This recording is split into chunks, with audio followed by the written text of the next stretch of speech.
آج دو شخصیت ہمارے ساتھ اپنے فن کے حوالے سے بات بھی کریں گی، ان کا انٹروڈکشن وہ کروائیں گے. بس صرف اتنا سا ان کے حوالے سے کہنا ہے کہ پاکستان جہاں کچھ لوگ گئے تو وہ اپنے ملک کو ساتھ لے کے گئے. جہاں پاکستان کی پہچان نہیں تھی، جن ملکوں میں پاکستان کو لوگ نہیں پہچانتے تھے، مگر ان کے کام کی وجہ سے پاکستان پہچانا گیا. ان میں ایک شخصیت آج جو ہمارے ساتھ موجود ہے، ان میں ایک ایسی شخصیت ہے کہ جہاں جہاں گئے یہ پاکستان کو ساتھ لے کے گئے. اور ان کا انٹروڈکشن جو ہے کہنے کے لیے میرے پاس لفظ اتل پتل یقیناً ہو رہے ہیں کہ میں ان کے حوالے سے کیا کہوں. ایک بہت بڑی شخصیت، ایک بڑی محبت کرنے والی شخصیت، اور اپنے کام سے جو بھی سوسائٹی انہوں نے دیا تو وہ انہوں نے محبت کر کے بلکہ ڈبل ٹرپل کر کے سوسائٹی کو ہمیں وہ واپس کر رہے ہیں اس وقت تک. رشید بٹ صاحب جو ہیں he started calligraphy in 1961 and began learning under Khwaja Mahmood Akhtar Sahab and Asif Yusuf Siddiqui Sahab. His achievements have been recognized by the President of Pakistan, who presented him with the Brightest Performance award in 1989, which is considered the highest civil award in Pakistan. He was chosen as an international jury member for the International Calligraphy Competition organized by the IRCICA in Turkey, and also as a jury member for the International Calligraphy Competition organized by the Algerian government in 2009.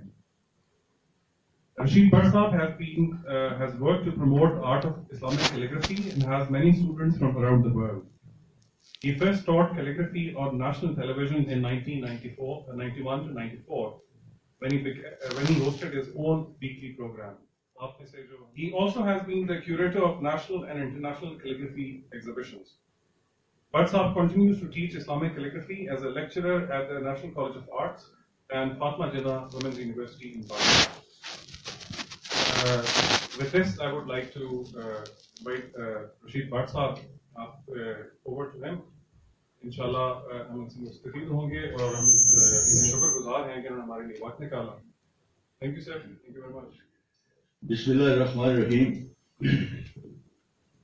اللہم صلی وسلم علی نبی الرحمت و شفیع الامت محمد وآلہ وصحبہ اجمعین الطیبین الطاہرین. جناب doctor Nadeem شفیق صاحب اور محسن صاحب، تمام خواتین و حضرات، السلام علیکم ورحمۃ اللہ وبرکاتہ. مجھے بڑی خوشی ہے کہ آج فن خطاطی پہ بات سننے کے لیے آپ لوگوں نے کچھ وقت نکالا ہے،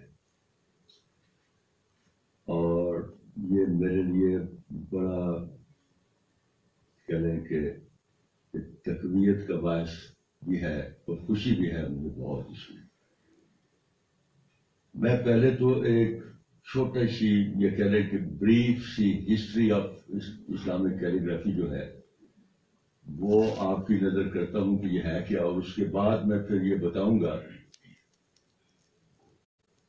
کہ میں نے ایک کیلیگرافر کی حیثیت سے اس فن کو کیسے دیکھا ہے اور اس نے مجھے کیا دیا ہے، میں نے اس کو کیا دیا ہے.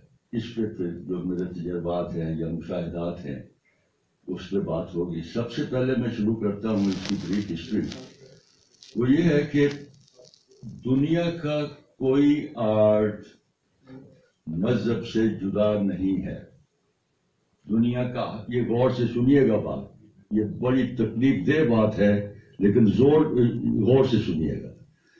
دنیا کا کوئی آرٹ مذہب سے جدا نہیں ہے. جن جن مذاہب نے آپ نے اپنے آرٹ پکڑے ہوئے ہیں وہ اس میں پرائڈ فیل کرتے ہیں. ایک یہ ملک ہے جس میں جو چیز ان کے مذہب سے جڑ جائے وہ ان کو تکلیف پہنچاتی ہے اور ہم ان کو شرم بھی آتی ہے. کیلیگرافی جو ہے اس کا ڈائریکٹ تعلق قرآن سے ہے. قرآن وہ کتاب ہے جو سب سے زیادہ پڑھی جا رہی ہے اور سب سے زیادہ لکھی جانے والی کتاب بھی قرآن ہے. جب وحی کا سلسلہ شروع ہوتا ہے اس وقت مکہ میں بہت کم لوگ ایسے تھے جو لکھنا پڑھنا جانتے تھے، اور کچھ صحابی جو تھے وہ لکھنا جانتے تھے، اور جب بھی کوئی وحی آتی تھی تو آپ صلی اللہ علیہ وسلم ان کو طلب کر لیتے تھے، تو وہ لکھتے تھے قرآن مکمل ہو گیا، آپ اپنا پیغام پورا کر کے واپس تشریف لے گئے۔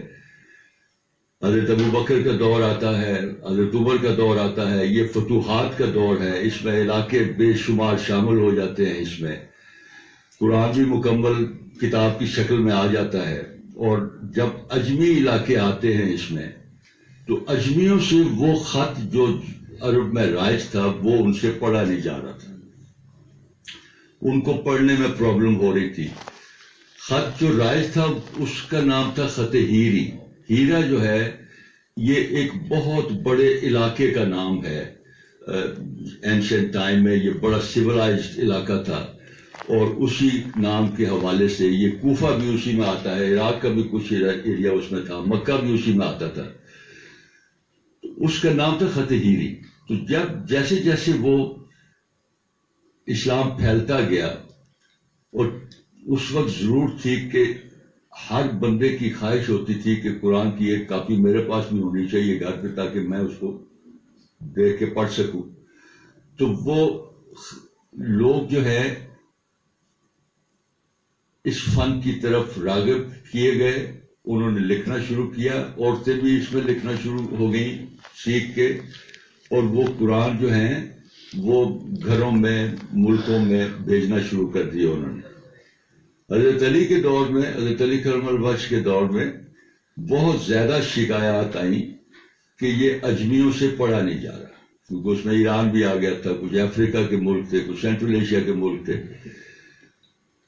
تو حضرت علی کرم اللہ وجہ نے اپنے دور میں اس میں نکات لگائے تھے، اس سے پہلے نکتے نہیں تھے۔ اس کے بعد ذرا تھوڑا اور آگے چلے ہم، تو اموی دور میں عبد الملک بن مروان کے دور میں پھر ایسا ہوا کہ لوگوں کے جب بہت زیادہ شکایات آئیں کہ یہ ہم سے پڑھا نہیں جا رہا، تو عبد الملک بن مروان نے جو اس وقت صحابہ حیات تھے ان کی ایک کمیٹی بنائی، اور اس کمیٹی کا سربراہ جو ہے وہ حجاج بن یوسف کو بنایا، اور ان کی یہ ذمہ داری لگائی کہ آپ اس پہ حرکات لگائیں، یہ زیر زبر پیش جو ہے یہ لگائیں۔ یہ عبد الملک بن مروان کے دور میں ہوا تھا، اور اس میں کئی واقعات ایسے ہوئے جو تکلیف دہ بھی ہیں۔ مثلا حجاج بن یوسف کو کسی نے بتایا کہ ایک صحابی تھے سعید بن جبیر رضی اللہ تعالیٰ عنہ، اس کو بتایا گیا کہ یہ جب امامت کراتے ہیں تو یہ کبھی سورہ فاتحہ میں مالک یوم الدین پڑھتے ہیں اور کبھی مالک یوم الدین پڑھتے ہیں، تو ان سے کہا جائے کہ یہ ایک طریقے سے پڑھیں تاکہ امت جو ہے وہ ساری ایک ہی طریقے سے وہ اس کو قیادت کرے۔ ان کو طلب کیا گیا، تو حجاج بن یوسف نے کہا کہ میں نے سنا ہے کہ آپ کبھی مالک یوم الدین پڑھتے ہیں اور کبھی مالک یوم الدین پڑھتے ہیں، تو انہوں نے فرمایا کہ میں نے خود آپ صلی اللہ علیہ وسلم سے ان دونوں طریقوں سے پڑھتے ہوئے سنا ہے، اس لیے میں دونوں طریقوں سے پڑھتا ہوں۔ اس کی پھر تائید بھی کی چند صحابہ جو اس وقت تھے بیٹھے کہ یہ ٹھیک کہہ رہے ہیں کہ آپ صلی اللہ علیہ وسلم نے دونوں طریقوں سے پڑھا ہے۔ پھر حجاج نے یہ ان سے سوال کیا، یہ بڑا زبردست مکالمہ ہے ان کا، اگر آپ ہسٹری میں دیکھیں آپ سعید بن جبیر کا اور ان کا حجاج بن یوسف کا، میں اس کا بڑا بریف سے آپ کو نوٹ بتا رہا ہوں۔ پھر اس نے کہا کہ جی اگر آپ کو یہ سنا ہے آپ نے تو مجھے یہ بتائیں کہ زیادہ دفعہ آپ صلی اللہ علیہ وسلم نے مالک یوم الدین پڑھا ہے یا ملک یوم الدین پڑھا ہے؟ تو انہوں نے فرمایا کہ آپ صلی اللہ علیہ وسلم نے زیادہ دفعہ مالک یوم الدین پڑھا ہے۔ اس بات پہ حجاج نے ان کو قتل کروا دیا تھا کہ جب آپ کو پتا تھا کہ زیادہ دفعہ آپ نے یہ کام کیا ہے تو جو کم دفعہ کیا ہے وہ آپ کر کے تو قوم کو تفریق کیوں کر رہے ہیں؟ ٹھیک ہے، وہ یہ ایک عجیب سی ایک علیحدہ بحث ہے، اس پہ میرا کوئی اتنا وہ ہے نہیں، عبور نہیں ہے، لیکن یہ کہنے کا مطلب یہ کہ اس وقت پھر انہوں نے اس پہ زیر آراب لگوائے تھے، یہ عبد الملک بن مروان کے دور میں لگے تھے، اور اس کے بعد آج تک پھر وہ وہی آراب جو ہیں اس میں. اور قرآن کا جو رسم الخط ہے اس پہ آج تک بھی ریسرچ ہو رہی ہے اور یہ قیامت تک ریسرچ ہوتی رہے گی کہ کوئی بھی بندہ جو ہے اس کو یہ کہے کہ یہ بالکل پرفیکٹ ہے وہی ہے جو ادھر تھا، تو وہ ذرا تھوڑا مشکل کام ہے. اس پہ بڑے بڑے علماء نے بحث فرمائی ہے اور جلال الدین سیوطی نے اپنی کتاب الاتقان میں لکھا ہے اس کے بارے میں کہ اس پہ قیامت تک بحث ہوتی رہے گی اور اس میں لوگ جو ہیں ان کو اویئرنیس آتی رہے گی. جیسے جیسے اللہ تعالیٰ کسی کو علم عطا کرے گا اسی طرح وہ پھیلتا چلا جائے گا. اس کے بعد پھر عباسی دور آتا ہے. عباسی دور میں ایک منسٹر تھے، ابن مقلا نام تھا ان کا. وہ وزیر بھی تھے اور 4 5 6 علوم کے ماہر بھی تھے اور خطاط بھی تھے. انہوں نے 4تھی صدی ہجری میں 300 کچھ میں 6 نئے خط ایجاد کیے اور ایک خط انہوں نے ایجاد کیا، اس کا نام رکھا انہوں نے نسخ، کہ یہ صرف قرآن کے لیے ہوگا. اور نسخ اس لیے رکھا کہ اس سے پہلے جتنے خطوط میں قرآن لکھا جا رہا ہے یہ ان کا ناسخ ہوگا. اور اس کے بعد آج تک آپ یہ دیکھ رہے کہ قرآن جو ہے یہ 4تھی صدی ہجری میں شروع ہوا تھا نسخ، وہ ڈیولپ ہوتا ہوا آج دنیا میں جہاں بھی آپ چلے جائیں قرآن جو ہے وہ ہم نسخ میں ہی لکھا ہوتا ہے اور اس کو ہم پڑھنے میں بڑی آسانی ہوتی ہے. وہ حرف جو ہے اپنی آواز کے حوالے سے واضح ہوتا ہے. اس کے بعد پھر یہ عثمانی دور آ جاتا ہے. اس میں بڑی ترقی کی فن نے ان خطوط پہ کافی کام کیا گیا. ابن مقلا کے ساتھ عباسیوں نے بڑا ظلم کیا تھا. اس کا جو بادشاہ خلیفہ کے قریب ہو گیا تو جو باقی لوگ تھے وہ جیلس ہو گئے. تو وہ ایک سسٹم جو بادشاہتوں میں چلتا ہے ان کو منع کیا گیا، قید کر لیا، وہ باز نہیں آئے، وہ لکھتے رہے. پھر ان کا ہاتھ کاٹ دیا، پھر انہوں نے لیفٹ ہینڈ سے لکھنا شروع کیا، پھر لیفٹ ہینڈ کو کاٹ دیا، پھر انہوں نے پاؤں سے لکھنا شروع کیا، پھر پاؤں کاٹ دیا. بڑا ظلم کیا انہوں نے. ان کی ساری جو امشاق تھیں، جو مشقیں انہوں نے جو کی ہوئی تھی ساری، وہ ساری جلا دی گئیں اور سب کو کافی نقصان اس میں پہنچایا. اس کے بعد پھر ان کے کچھ عرصے بعد ایک اور خطاط آئے، ابن البواب ان کا نام تھا. انہوں نے اس پہ کافی کام کیا، ڈیولپمنٹ کی. میں نے ان کے ہاتھ کا لکھا ہوا اوریجنل قرآن جو ہے وہ ڈبلن میں دیکھا ہے، خود جا کے جیسو بیٹی لائبریری میں وہ پڑھا ہوا ہے اور وہ پرنٹڈ بھی ملتا ہے. انہوں نے اس کو ریپروڈیوس کیا ہے. اس کے بعد پھر کوئی نیا خط جو ہے وہ ایجاد نہیں ہوا 8ویں صدی تک. 8ویں صدی میں پھر ایک اور خط ایجاد ہوا ہے جس کو ہم نستعلیق کہتے ہیں. یہ جو اردو رسم الخط ہے یا خط الفارسی جسے ہم کہتے ہیں، یہ 8ویں صدی میں ایجاد ہوا ہے اور میر علی تبریزی نے اس کو ایجاد کیا تھا. انہوں نے وہ ایک ماہر خطاط تھے اور بے چین تھے کہ کچھ نیا کرنے کے اس میں، اور پریشان بھی تھے کافی. اور روایتوں میں ہے کہ حضرت علی کرم اللہ ان کی خواب میں تشریف لائے اور انہوں نے ان کو فرمایا کہ تو یہ جو پانی کی مخلوق ہے اس پہ کیوں نہیں غور کرتا. تو پھر وہ یہ جو پانی کی مخلوق ہے اس میں غور کرتے رہے کافی عرصہ اور اس میں سے شکلیں نکال کے انہوں نے تو یہ نستعلیق جو ہے خط ایجاد کیا، جس کو بعد میں، کیونکہ وہ تبریز کے رہنے والے تھے، جب ایجاد کیا تو وہ بغداد میں تھے، تو ایرانیوں نے اس خط کو پکڑ لیا کہ یہ ہمارا خط ہے اور اس کو خط الفارسی کہنا شروع کر دیا. وہ خط جو خط الفارسی تھا یہ مغلوں کے دور میں پھر یہ ہمارے سب کانٹیننٹ میں آیا ہے. ایک بہت بڑے خطاط تھے عماد الحسنی، ان کے شاگرد تھے، بانجے بھی تھے، شاگرد بھی تھے، رشید دیالمی. وہ آئے تھے مغلوں کے دور میں اور اس کے حوالے سے پھر اس علاقے میں بھی یہ نستعلیق جو ہے یہ آتا رہا ہے.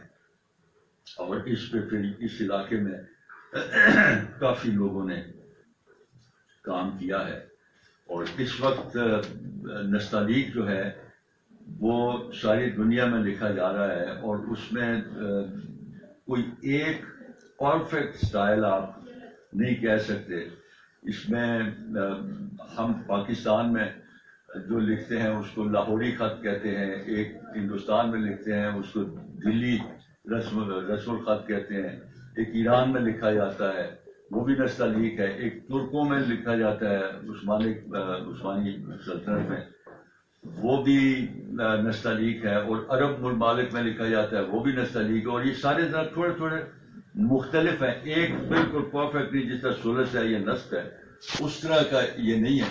اس میں پھر میری ڈسکشن ہوئی ہیں بڑی انٹرنیشنلی ترکی میں، اور میں نے یہ بھی گزارش کی کہ ایک بہت سلیکٹو دنیا کے 10-12 ماسٹرز بیٹھے ہوئے تھے، اور اس میں OIC کے سیکرٹری جنرل بھی بیٹھے ہوئے تھے. تو میں نے سجیسٹ کیا کہ ایک نستعلیق جو ہے وہ ہم ایک ایسا خط ایجاد کر سکتے ہیں جو انٹرنیشنلائزڈ ہو اور سارے دنیا میں وہ اسی طرح لکھا جائے.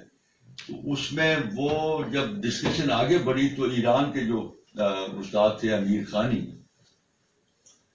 انہوں نے مجھے پکڑ کے تو بجائے اس کے کہ وہ ادھر بیٹھ کے بات کرتے مجھے باہر لے گئے. تو مجھے کہنے لگے کہ یار اس مسئلے کو تو نہ چھیڑ، اس کو نہ کر. ان کو یہ سمجھ آ گئی تھی کہ یہ تقریباً ہم کرنے لگے تھے ہم. تو انہوں نے پھر مجھے ریکویسٹ کی کہ یار اس کو نہ چھیڑیں، کیونکہ خط جو ہے یہ سوسائٹی کو ریفلیکٹ کرتا ہے. تو ان کی چند باتیں سننے کے بعد میں بھی کنونس ہوا ان سے، انہوں نے کنونس کیا مجھے، اور میں نے پھر اس سے میں بیک آؤٹ کر گیا. ادروائز یہ ایک خط ہو سکتا تھا. یہ تو تھی ایک بریف سی ہسٹری جو میں نے آپ کو بتائی ہے. خطاطی کے حوالے سے کتابیں بے شمار مارکیٹ میں ملتی ہیں، آپ پڑھ سکتے ہیں، مزید آگے جا سکتے ہیں. اب میں آپ کو بتانے لگا ہوں کہ میں نے ایز این اے کیلیگرافر اس فن کو کیسے دیکھا ہے.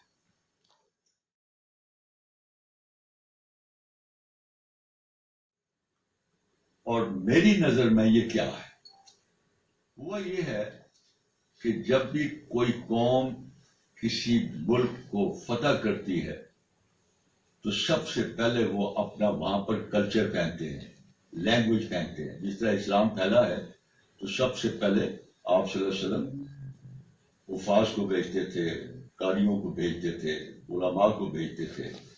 اسی طرح جب گورا ادھر آیا ہے سب کانٹیننٹ میں تو اس نے بھی سب سے پہلے ہمارے کلچر پہ اٹیک کی ہے، اور اس نے جو ہمارا جو بھی ثقافتی ورثہ تھا اس کو پیچھے لے گئے اور اپنی چیزیں انہوں نے امپوز کر دی.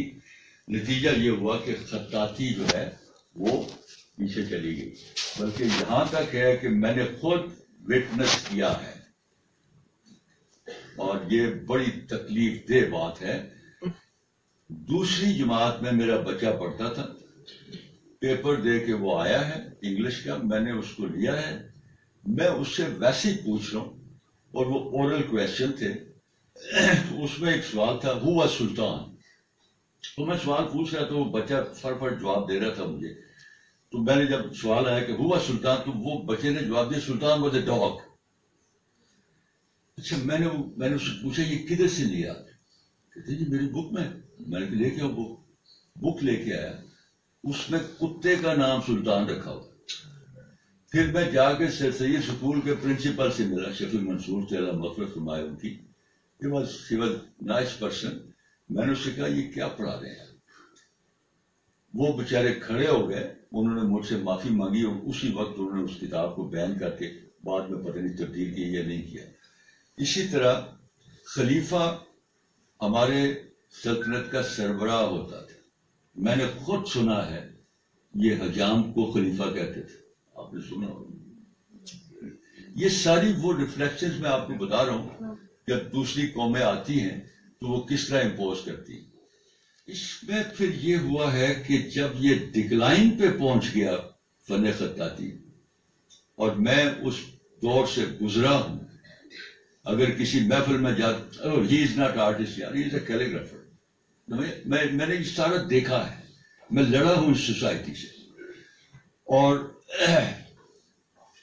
لیکن جو چیز جس نے مجھے ثابت قدم رکھا وہ یہ تھی کہ میں نے اس میں جب ڈیپ گیا ہوں اس میں کہ یہ ہے کیا، تو میں نے دیکھا اور محسوس کیا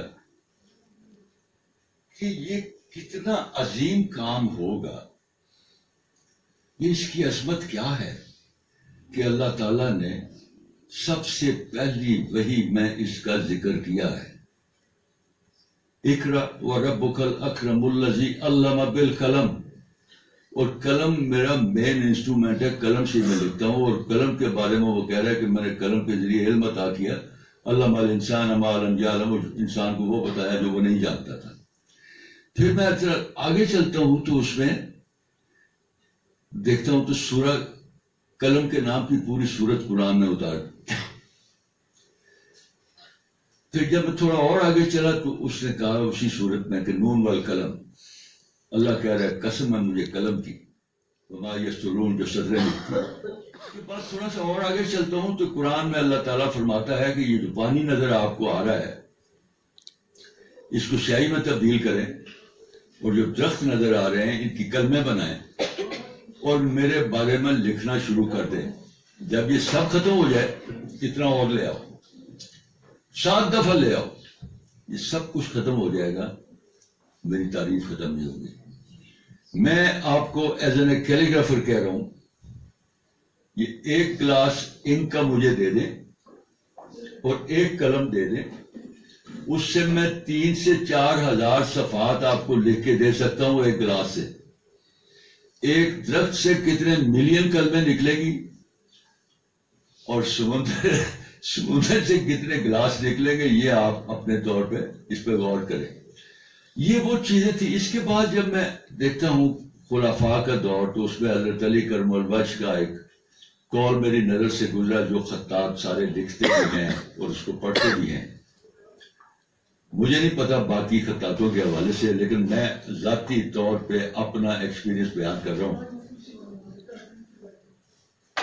انہوں نے 1500 سال پہلے فرمایا اس فن کے بارے میں، وہ کہتے ہیں کہ اکرموا اولادکم بالکتابۃ، اپنی اولاد کو سوسائٹی میں معزز بناؤ فن خطاطی کے ذریعے۔ فَإِنَّ الْكِتَابَةَ مِنْ أَحْمَ الْأُمُورِ، بے شک یہ بہت بڑے کاموں میں سے ایک کام ہے، وَأَعْظَمُ السُّرُورِ، اور اس میں بڑا سرور ہے، بڑا نشہ ہے اس میں۔ جب میں اس کی ڈیپتھ میں گیا ہوں کہ مجھے یہ پتا تھا، یہ پڑھا ہوا تھا میں نے کہ آپ صلی اللہ علیہ وسلم نے فرمایا ہے کہ انا مدینۃ العلم وعلی بابھا۔ تو میں نے سوچنا شروع کیا کہ اگر جو علم کا دروازہ ہے اس نے اگر یہ بات کہی ہے تو اس میں کوئی بے شمار چیزیں ہوں گی، مجھے اس میں جانا چاہیے۔ تو جب میں نے اپنے آپ کو دیکھا اور اپنی سوسائٹی کو دیکھا تو مجھے جو جملے کا پہلا حصہ ہے وہ مجھے صحیح نظر آیا کہ میں صرف سلیکشن آف پروفیشن بندے کے بارے میں ہوتی ہے، میرا تو یہ ایمان ہے کہ یہ اوپر ہی ہوتی ہے۔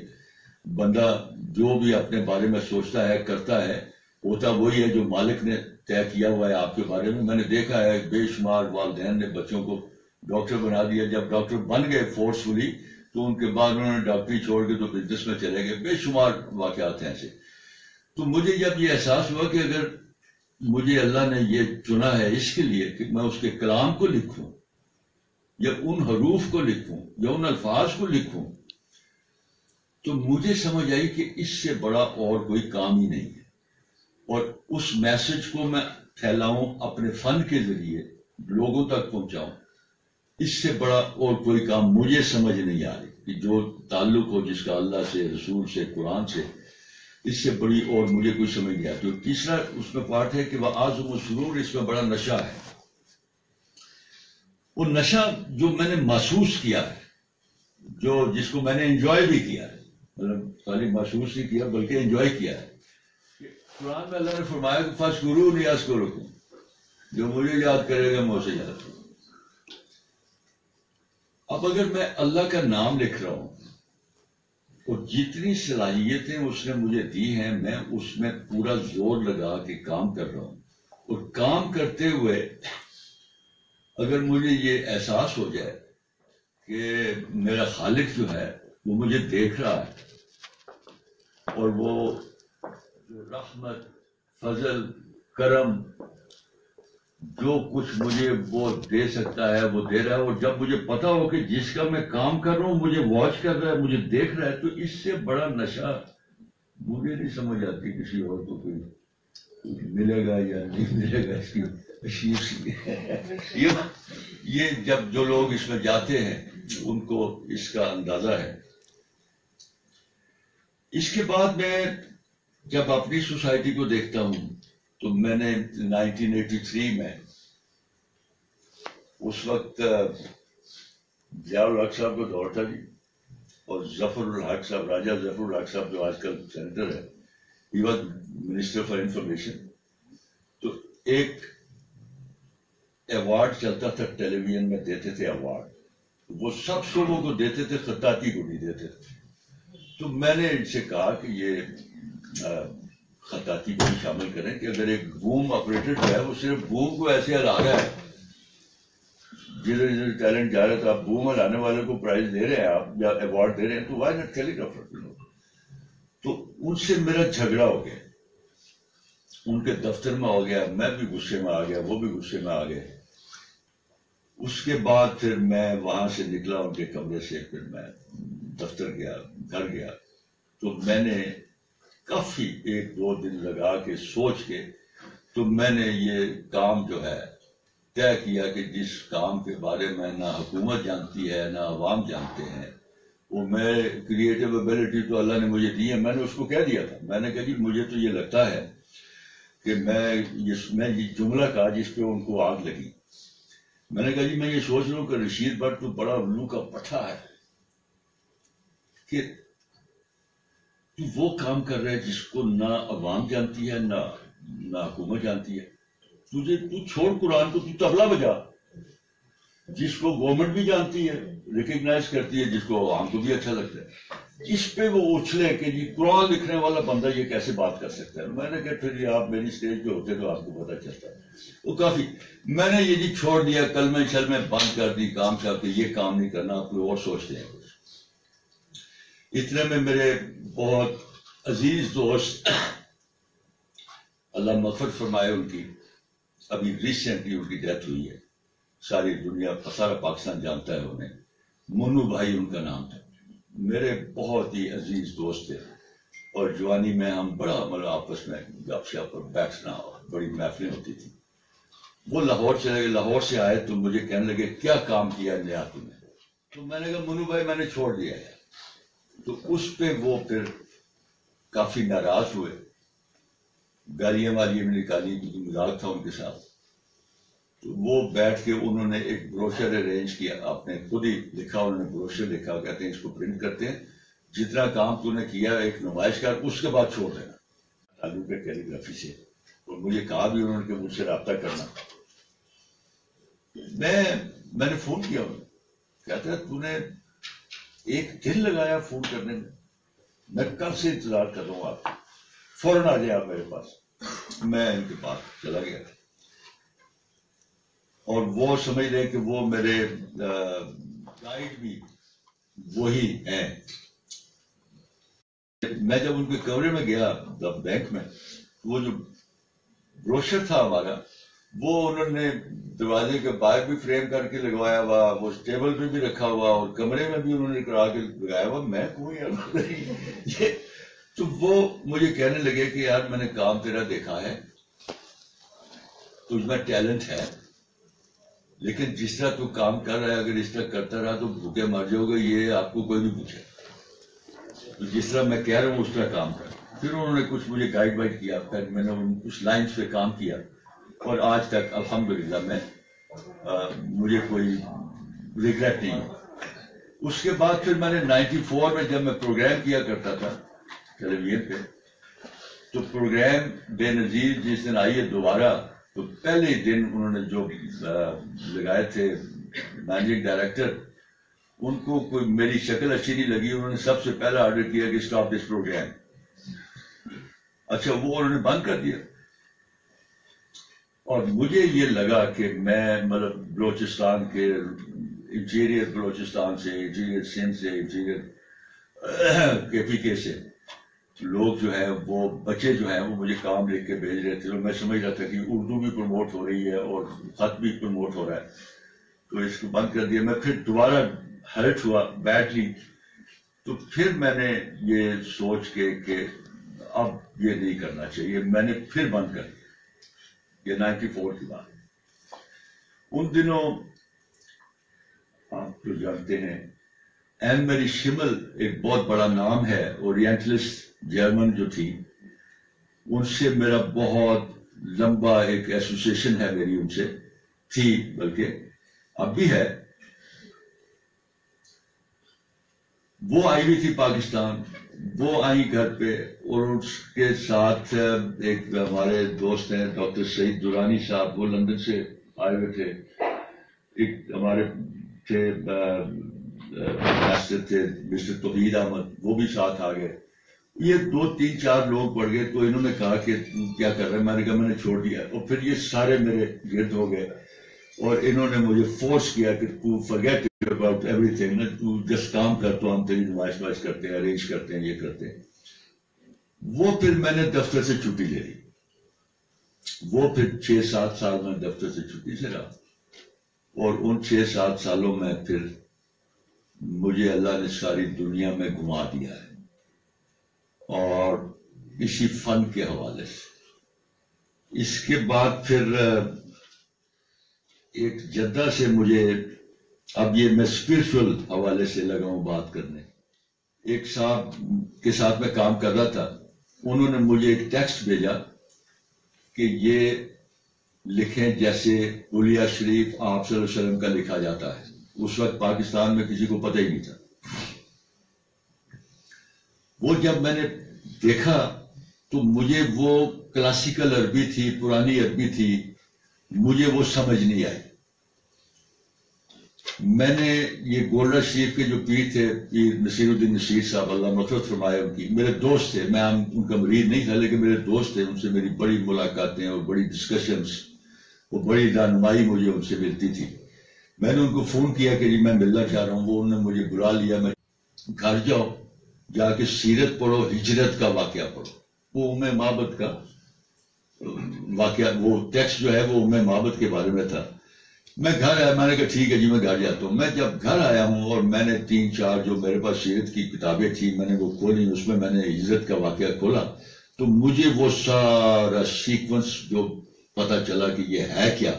وہ جب میں نے وہ طاری کیا اپنے آپ پہ، اور اس کے بعد میں نے جب اس کا ترجمہ پڑھا تو پھر میں نے وہ کام کیا اس کا.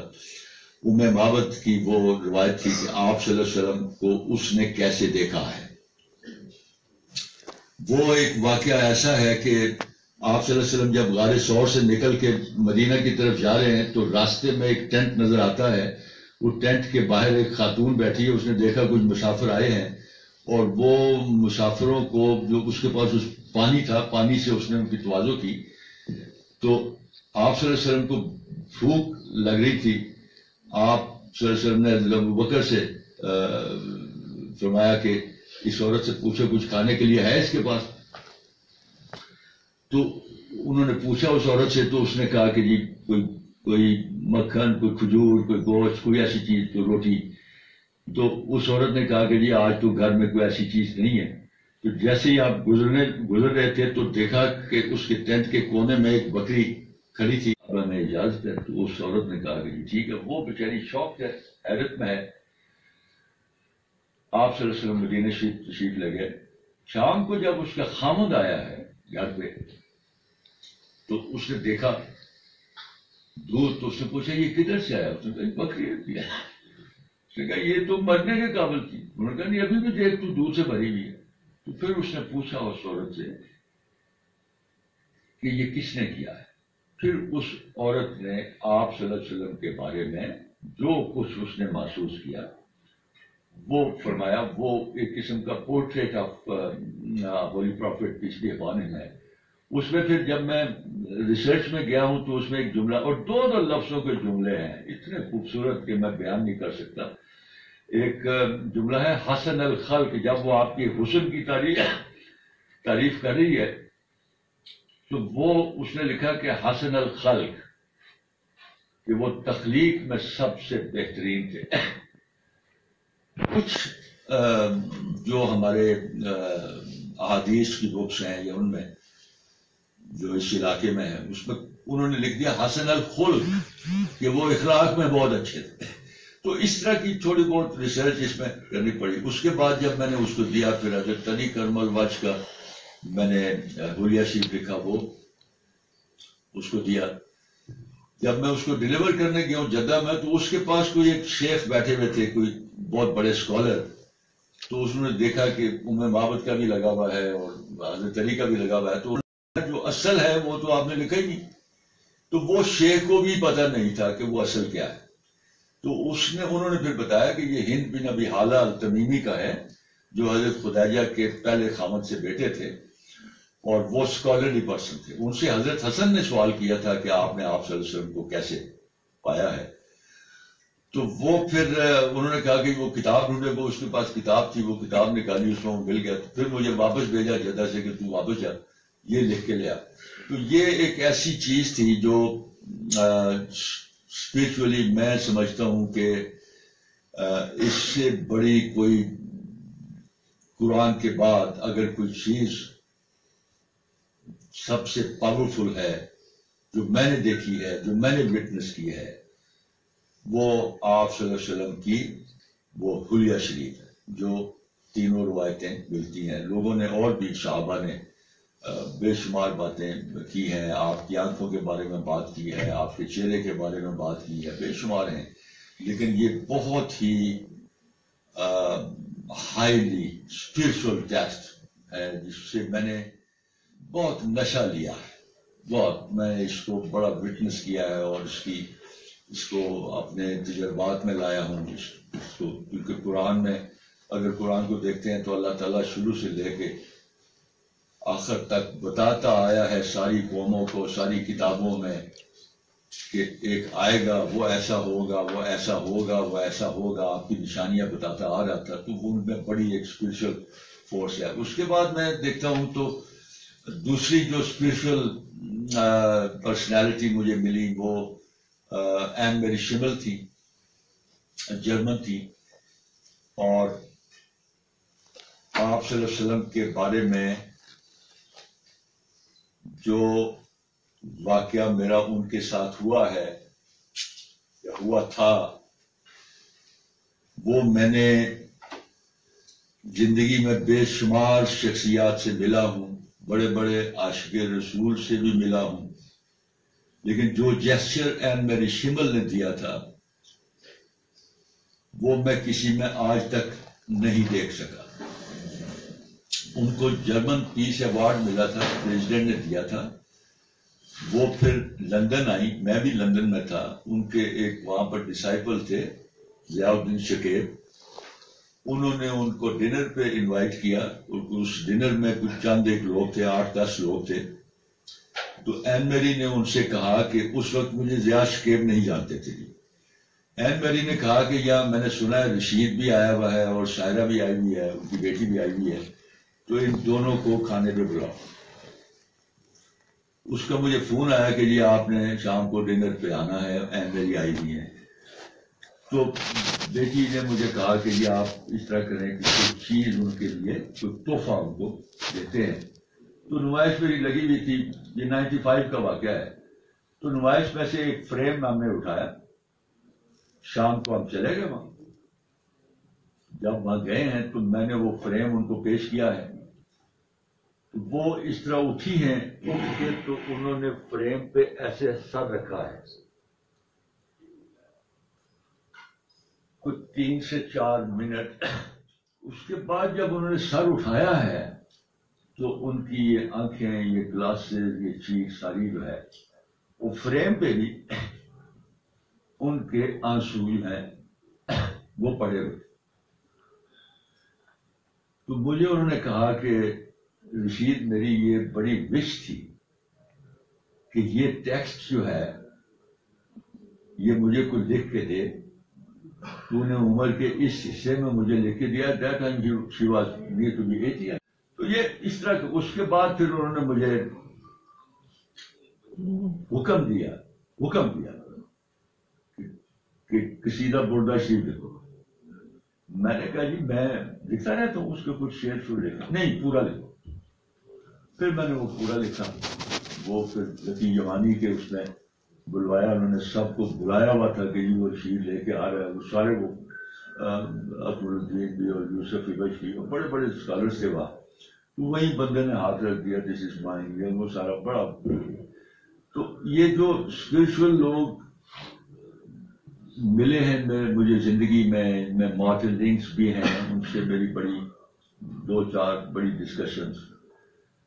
شیخ ناظم جو سائپرس کے تھے ان سے میری بڑی کافی ملاقاتیں اور کافی ان سے میں نے سیکھا. اسی طرح اور بے شمار یہاں پہ پاکستان میں انڈیا میں جو نظام الدین اولیاء کے جو شاہ حسن ثانی نظامی تھے ان سے میری ملاقاتیں اور ان سے سوالات اور جوابات سارا یہ سارا سفر ہے جی میرا اس میں. اور اس میں میں اس وقت میں آپ کے سامنے بیٹھ کے یہ کہہ رہا ہوں کہ میں نے اب اس ایک خطاط کی حیثیت سے اپنی زندگی کے ہر لمحے کو انجوائے کر رہا ہوں ایٹ دس ٹائم. ایون کوئی لمحہ ایسا نہیں ہے, کوئی لمحہ مجھے اپنی زندگی میں ایسا نظر نہیں آتا جس میں اللہ کی رحمت, اس کا فضل, اس کا کرم میرے ساتھ نہ ہو. مجھے ایسے لگتا تھا کہ مجھے کوئی چلا رہا ہے اور میں چل رہا ہوں. یہ صرف اس وقت ہے ہوگا جب آپ اپنے خالق سے رابطہ کریں گے. اور میں اس نتیجے پہ پہنچا ہوں اور یہ حق بات ہے اور یہ سچ بات ہے کیونکہ میں نے ایکسپیرئنس کیا ہے. میں کوئی بات آپ کے سامنے سنی سنائی نہیں کر رہا کہ یہ ممکن ہی نہیں ہے کہ بندہ اپنے خالق سے بات کرے اور خالق جواب نہ دے. یہ پاسبل ہی نہیں ہے, یہ ممکن ہی نہیں. تو جتنے انہماک سے آپ اس کی طرف دیکھیں گے وہ بڑا رحیم اور بڑا کریم اور بڑا اس میں بڑی. انفارچونیٹلی ہم پھیلایا نہیں ہے. جو دین پھیلا ہے وہ اسپرچل لوگوں کی وجہ سے پھیلا ہے اور ان کی خوبی یہ ہوتی ہے کہ وہ کبھی کسی کے بارے میں کسی کے خلاف بات نہیں کرتے. وہ یہ نہیں کہتے کہ وہ فلاں وہ غلط ہے تو یہ صحیح ہے. وہ دیکھتے ہیں بندے کو, بندے دیکھتے ہیں کہ وہ ڈسکنیکٹ ہے اپنے خالق سے, وہ اس کو کنیکٹ کر دیتے ہیں اور یہی ان کی ذمہ داری ہوتی ہے. اس کے بعد بندہ جب اپنے خالق سے کنیکٹ ہو جائے تو پھر میں نہیں سمجھتا کہ اس کو کسی قسم کی دنیا میں زندگی میں کوئی. اور اس میں 2 چیزیں مشکل ہیں لیکن میں نے کی ہے. اگر میں کر سکتا ہوں تو اور بھی کر سکتا ہے. اور میں نے ایکسپیرینس کیا ہے کہ اگر آپ اپنی وشز کو مار دو گے تو گارنٹی سے میں کہہ رہا ہوں کہ things will come to you beyond your imagination. اس سے رابطے میں رہو گے. دوسری بات ہے کہ اگر آپ ایکسپیکٹیشنز کو مار دیں گے, ایکسپیکٹ نہیں کرنا کسی سے ایکسپٹ اللہ سے, چاہے وہ باپ ہو, چاہے ماں ہو, چاہے بیٹا ہو, چاہے اولاد ہو, چاہے کوئی ہو. Don't expect anything from everyone except, otherwise ساری عمر ہرٹ ہی ہوتے رہیں گے. میں نے تو یہ اس میں دیکھا ہے. اس کے علاوہ کوئی اگر آپ سوال کرنا چاہیں اور اس فن کے بارے میں آپ سن لیں کہ جو اس ملک میں ہو رہا ہے یہ بھی سن لیں. میں نے کافی بیوروکریٹس کے ساتھ کام کیا. میں یہ ڈاکٹر نظیم صاحب کے شعبے کی بات کرنے لگوں جس میں الطاف کوہر صاحب تھے, ان کے ساتھ کام کیا. قدرت اللہ شہاب صاحب کے ساتھ کام کیا, مختار مسعود صاحب کے ساتھ کام کیا. اور ابھی پچھلے دنوں ایک فنکشن تھا کیلیگرافی کا ہی، تو میں نے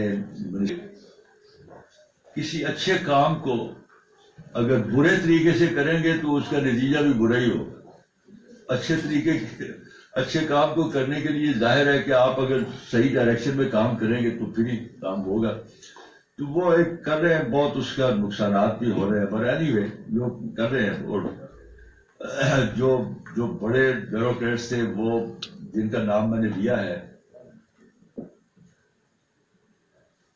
وہ پیور پاکستانی تھے، وہ ملک کا سوچتے تھے. میں قدرت اللہ شاہ صاحب کا آپ کو بتاتا ہوں کہ ان سے ملاقات جب میری ہوئی تو انہوں نے ایک کتابچہ لکھنا، جنگی قیدی اور ادیب.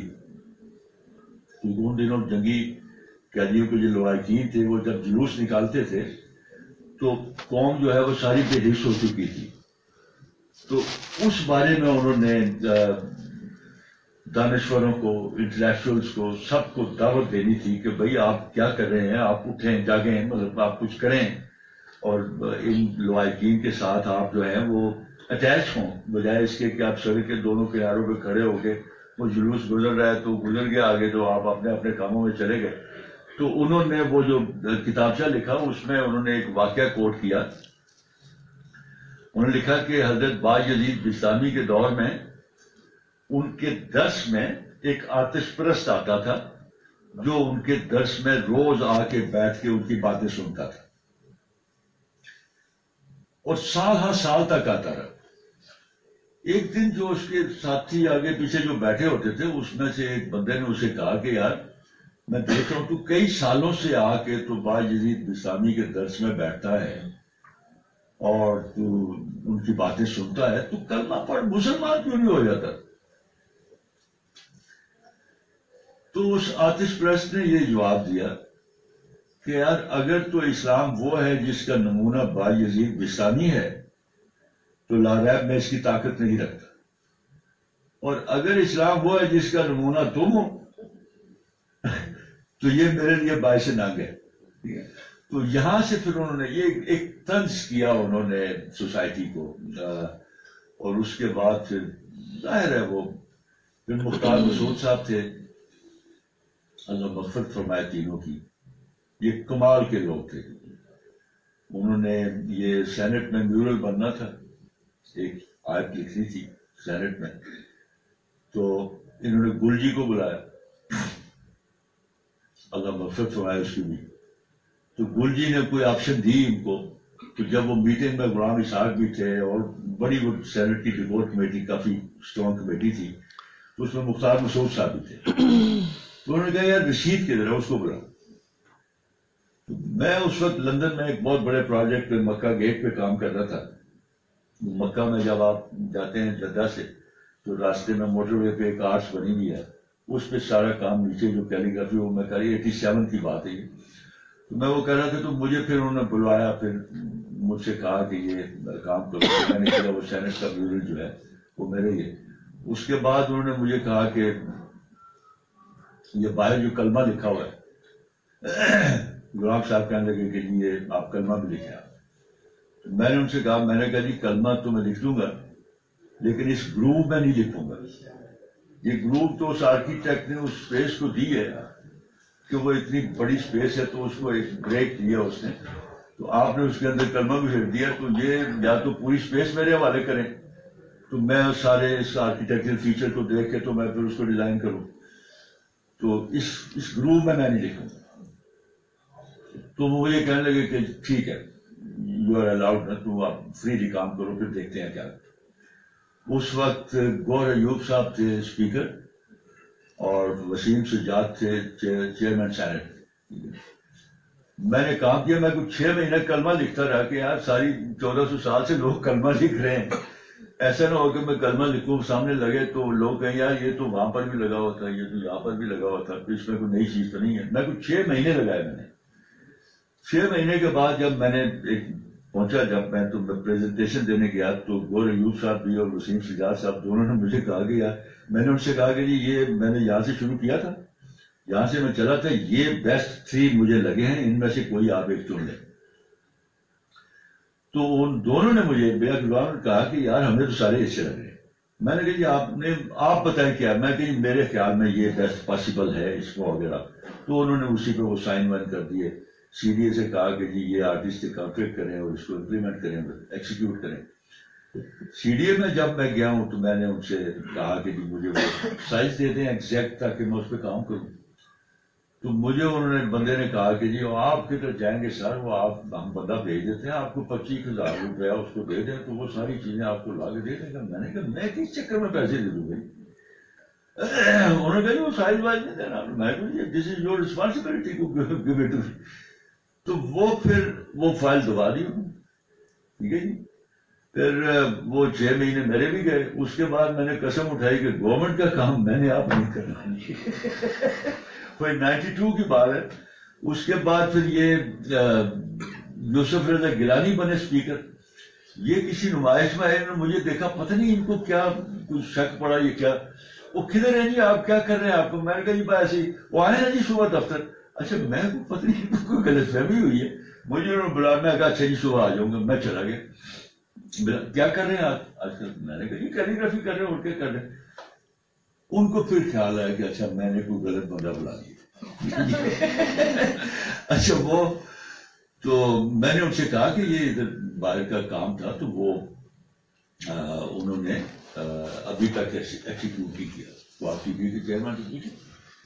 So he was kind.